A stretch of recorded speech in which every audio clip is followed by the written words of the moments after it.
suis le philosophe, l'écrivain. Je dirige la chaire de la sociologie des relations internationales dans l'Université d'État de Moscou. Je suis spécialiste dans les affaires géopolitiques, dans la sociologie, politologie. Je suis le chef du mouvement eurasiste international qui depuis longtemps lutte pour le développement de ce concept, l'Eurasie. L'Eurasie. Et aussi, j'ai fondé l'école géopolitique russe maintenant, donc qui est eurasiste par la définition. Je suis venu ici à l'invitation de mon ami Alain Debinois, grand philosophe français, que je tiens en plus grande estime, pour participer dans les réunions consacrées à l'eurasisme, proprement dit, à l'idée de l'Eurasie, à la philosophie politique eurasiste. Donc, c'est plus ou moins ça. D'accord. Il y a le chef du Centre Zara France qui est là, qui a un discours. Dans son discours, il parle d'une alliance entre le christianisme et l'islam. Que pensez-vous de cette alliance ? À mon avis, nous devons considérer le facteur religieux non pas comme l'affaire privée, mais comme l'affaire publique.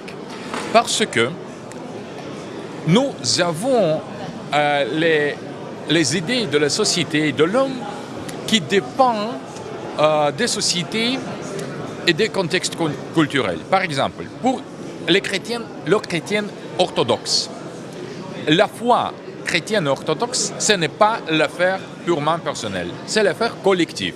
Donc, notre conception de l'Église, c'est la conception publique, sociale, c'est l'institution sociale avec ses propres lois, ce qui rentre en contradiction avec la vision libérale, parce que pour les libéraux, l'homme, c'est l'individu. Pour le monde chrétien orthodoxe, l'homme, c'est le parti de l'Église. Donc, on devient l'homme en devenant chrétien. Donc, on devient l'homme en sens plénière. Donc, il y a non seulement les heurts par rapport à certaines formes de l'expression artistique, ou certains actes très douteux, par exemple d'agression symbolique contre nos églises qui se déroulent en Russie, par exemple l'affaire infâme de Pussy Riot, etc., etc. Mais il s'agit non seulement des résultats ou des choses secondaires, il s'agit de coexistence impossible de deux conceptions de l'homme, de la société. La conception religieuse fondée sur la nécessité obligatoire de la dimension collective de la religion et la vision libérale qui nous refuse de la possibilité de créer ce qu'on peut appeler la cité chrétienne. Donc la société ou la politique basée sur les valeurs chrétiennes. La même chose se produit dans les relations mutuelles entre l'islam et le libéralisme. Donc, pour les libéraux qui sont au pouvoir en Europe, l'islam, on peut tolérer en tant que l'affaire individuelle et non pas comme l'affaire publique. C'est, à mon avis, le consensus libéral. Mais finalement, si on donne cette possibilité de professer l'islam au niveau individuel, ce n'est pas compatible avec la vision d'islam, parce que l'islam possède aussi bien comme la tradition orthodoxe chrétienne, la dimension strictement sociale, religieuse, mais aussi sociale, publique et même politique. Donc, si on applique la même chose, la majorité de la population européenne aussi ne partage pas la vision libérale. Il s'agit des élites qui gouvernent le monde européen ou occidental.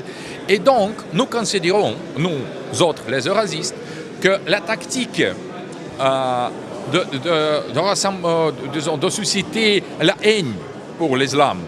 Et d'autre part, provoquer le refus des valeurs chrétiennes de la part des musulmans, il s'agit de la stratégie de nos amis communs. Donc, ce n'est pas nos intérêts, les chrétiens, ce ne sont pas les intérêts des musulmans de s'attaquer nous-mêmes, mais c'est la stratégie de la manipulation. Donc, dans ce cas, tout en étant en faveur des valeurs profondes et d'identité chrétienne, européenne ou russe, nous considérons que nous sommes attaqués par l'ennemi commun qui veut nous diviser entre nous. Donc nous proposons la stratégie tout à fait contraire. C'est l'union sacrée entre les religions traditionnelles contre l'agression du laïcisme combattant, contre la dictature libérale qui nous impose la vision de l'homme, de la société et de la politique que n'est pas organique, n'est pas naturelle à notre conception du monde.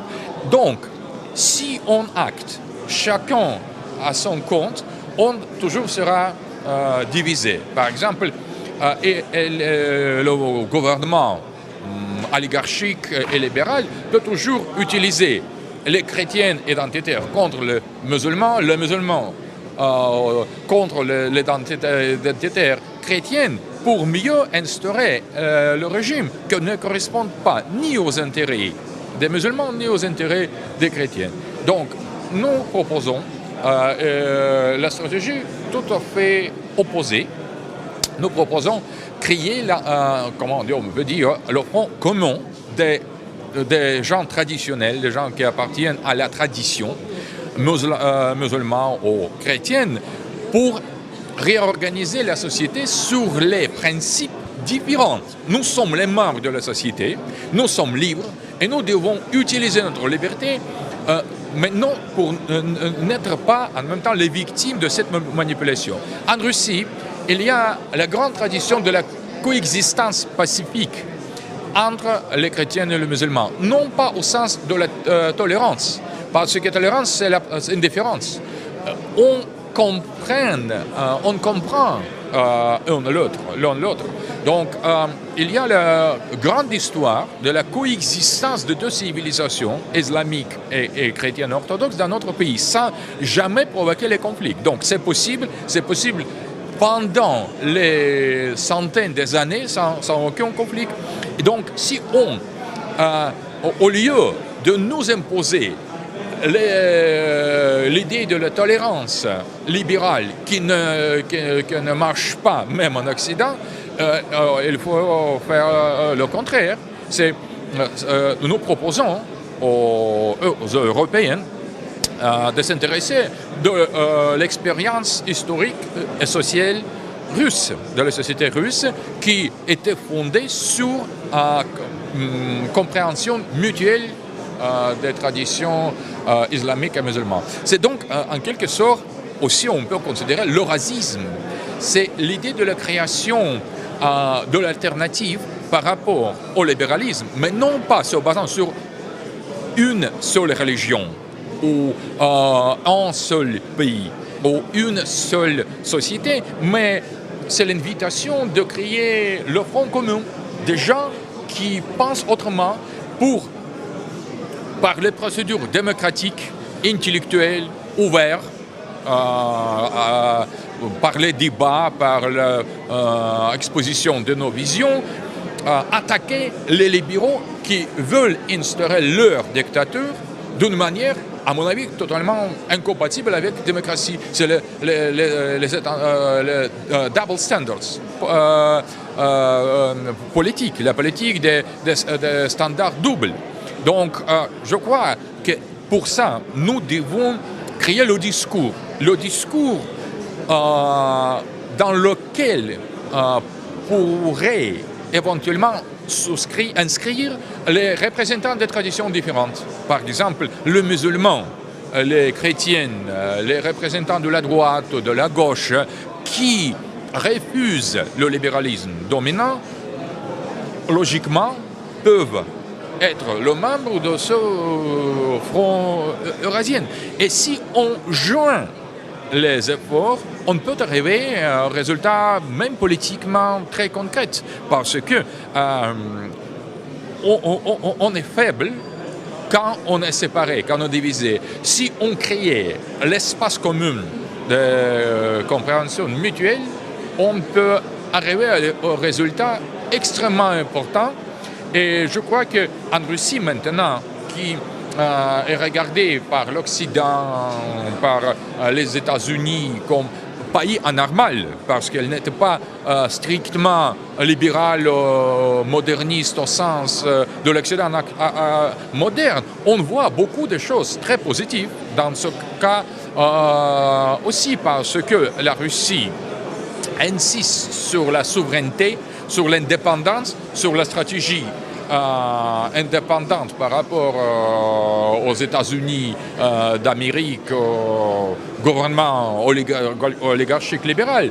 Donc, c'est en quelque sorte la forteresse, la Russie, pour tous les peuples et toutes les religions qui luttent pour l'alternative de l'architecture du monde actuel. Je crois que c'est aussi un argument très important pour les musulmans de s'intéresser de l'eurasisme, parce que ça devient peu à peu, on peut dire, quelque chose pareil à l'idéologie dominante en Russie, parce que Poutine, notre président, déclare création de l'Union eurasienne.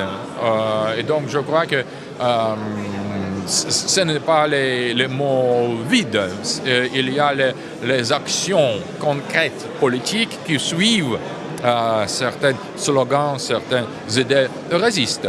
Donc je crois, j'invite les gens, surtout les musulmans, dans le mouvement eurasien international, il y a beaucoup, la présence des musulmans est très sensible, mais ce n'est pas unique, parce que moi je suis chrétien orthodoxe, et il y a les gens de toutes les religions, mais majorité écrasante reconnaissent la nécessité de l'alternative par rapport au libéralisme et reconnaissent les valeurs des traditions sacrées. Et pour moi aussi, pour en finir cette courte présentation, René Guénon, qui était le français, le philosophe, je le considère comme le philosophe plus grand du XXe siècle de la France, il est entré en islam en montrant comment on peut faire le retour vers les racines sacrées. Pour moi, c'était la source essentielle d'influence, mais notre traditionnalisme, à nous, c'était différent. On a redécouvert les racines sacrées de notre propre religion chrétienne orthodoxe, mais finalement, je tiens en très grande estime la tradition musulmane. Justement, vous avez parlé tout à l'heure d'ennemis communs entre les chrétiens et les musulmans. Ça m'amène un peu à l'eschatologie, le faux Dajjal, le Dajjal, le faux Messie. Donc, qu'est-ce que vous pourriez dire à propos de ça, justement ? Oui, si on fait comparaison entre la description de ce qu'on entend sous la figure de l'Antichrist dans l'eschatologie chrétienne et ce qu'on dit dans les hadiths du prophète sur les derniers temps, on découvre immédiatement la similarité frappante entre l'un et l'autre. Donc, si les gens qui refusent leur identité spirituelle, qui préfèrent la matérialité contre la spiritualité, qui créent l'ordre politique, et social et économique fondé sur le désordre, l'injustice. Donc, on découvre immédiatement que nous avons l'affaire l'Antichrist ou Dajjal musulman. Ils veulent créer l'empire global, mondial, fondé sur les instincts plus bas de l'homme. Donc, finalement, c'est la description de l'ennemi de l'époque finale est tout à fait pareils ou presque les mêmes. Et les starets, les autorités spirituelles chrétiennes, surtout chrétiennes orthodoxes, mais non seulement, aussi les chrétiennes d'autres branches, identifient régulièrement cette figure de l'Antichrist dans la société occidentale américaine. Donc, peut-être que ce n'est pas lui personnellement, mais c'est en quelque sorte l'apostasie, c'est la préparation. Le sionisme aussi. Aussi comme le sub-impérialisme américain. Mais l'autre chose, la même identification, ou presque la même, est tout à fait courante dans les milieux eschatologiques ou traditionnalistes de l'islam, sunni ou chia. Donc, Dajjal, c'est la figure non pas de Shia ou de Sunni. Ainsi, nous avons aussi l'ennemi commun au niveau spirituel. Ça ne veut pas dire qu'on doit fonder quelques nouvelles religions pour combiner, ou confondre les valeurs. Non, les valeurs, les rites, les doctrines sont différentes et nous devons les concevoir en tant que telles, parce que c'est notre richesse, notre identité. Mais finalement, on ne peut pas nier l'affinité frappante de la figure de Dajjal dans l'Antéchrist. Et il y a beaucoup de hadiths qui affirment que dans les derniers temps, les musulmans vrais et les chrétiens vrais combattront dans le même camp. C'est donc tout ça est en relation avec Damas, avec la mosquée d'Omeyyade, où devrait apparaître Christ, selon les hadiths. Et maintenant, c'est la lutte. Et Mahdi aussi, Mahdi pour les chiites.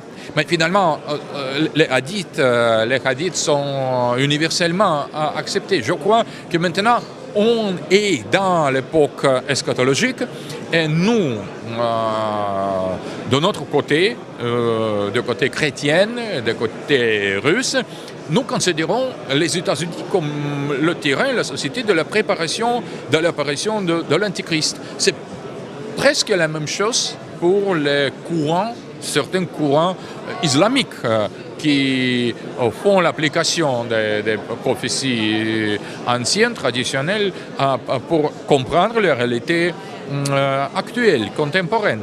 Je crois que c'est vraiment quelques signes très importants.